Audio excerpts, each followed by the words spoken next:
9 জুলাই 2025 তারিখ রাজধানীর sir Salimullah medical college Mitford হাসপাতালের সামনে একটি লোমহর্ষক এবং খুব দুর্ধর্ষ একটি হত্যাকাণ্ড সংঘটিত হয়। তো এই হত্যাকাণ্ডের সঙ্গে জড়িত 2 জন সদস্যকে ঢাকা মেট্রোপলিটন পুলিশ গ্রেপ্তার করে এবং তাদের কাছ থেকে একটি অস্ত্র উদ্ধার করে।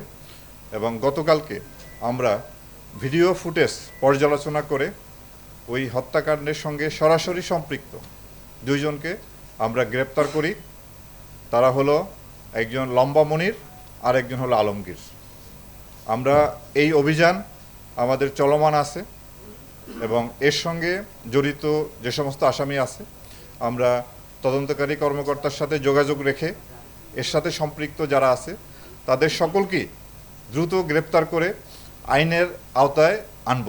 এই জন্য আমরা দৃঢ় প্রতিজ্ঞ এই ধরনের একটি লোমহর্ষক ঘটনার যাতে কঠিন শাস্তি ব্যবস্থা করা যায় সেজন্য আমরা ব্যবস্থা করব এবং যাতে এই বিচারটি খুব দ্রুততম সময়ে সম্পন্ন করা যায় সেজন্য আমরা সরকারের কাছে আবেদন জানাবো। আপনার মিটফোর্ডে যে ঘটনাটি সংঘটিত হয়েছে এটির মূল তদন্ত ডিএমপি করতেছে।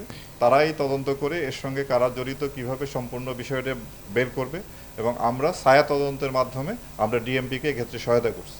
না, ছায়া তদন্ত আমরা গতকালকে থেকে এটা শুরু করেছি এবং এই বিষয়ে যে আপনারা তদন্তকারী সংস্থা তাদের কাছ থেকেই বিস্তারিত জানলে ভালো হয় বিষয়টি। আমরা আমাদের এটা গোপনে কাজটা চালিয়ে যাচ্ছি। আমাদের কাছে অপরাধীর পরিচয় অপরাধী, সে কোন দলের কত বড় শীর্ষ নেতা বা কত বড় নেতা সেটা আমরা কোনোভাবেই বিবেচনায় আনি না। যে অপরাধের সাথে সম্পৃক্ত হবে আমরা তার বিরুদ্ধে কঠোর ব্যবস্থা নেব। এখানে দলীয় পরিচয় আমাদের কাছে কোনোভাবেই মুখ্য নয়। বান্ডেল থাকলে প্রতি সেনমানিতে টাকা বাঁচবে। বিকাশ সেনমানি বান্ডেল কিনে জিতুন প্রতি লেনদেনে।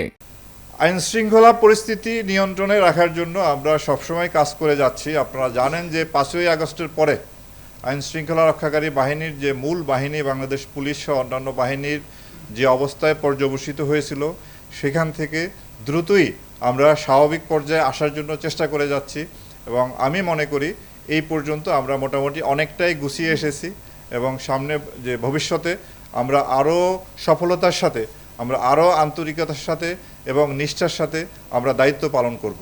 আর আইন শৃঙ্খলার আপনার অপরাধ মুক্ত কোনো সমাজ নাই, অপরাধ সংগঠিত হয়। সেই ক্ষেত্রে দেখার বিষয় যে আমরা কিভাবে রেসপন্স করছি। আপনি মব ভায়োলেন্স বলেন, চুরি বলেন, ডাকাতি বলেন, দস্যুতা, খুন, প্রত্যেকটা ঘটনায় আমরা মামলা নিচ্ছি এবং এর সাথে জড়িত তাদেরকে আমরা কিন্তু গ্রেপ্তার করছি। কাউকে কিন্তু কোনোভাবে ছাড় দেওয়া হচ্ছে না। তবে আমাদের এই প্রচেষ্টা যদি অব্যাহত থাকে আমরা আশা করি সামনে আইন শৃঙ্খলা পরিস্থিতি আরও ভালো হবে। ধন্যবাদ।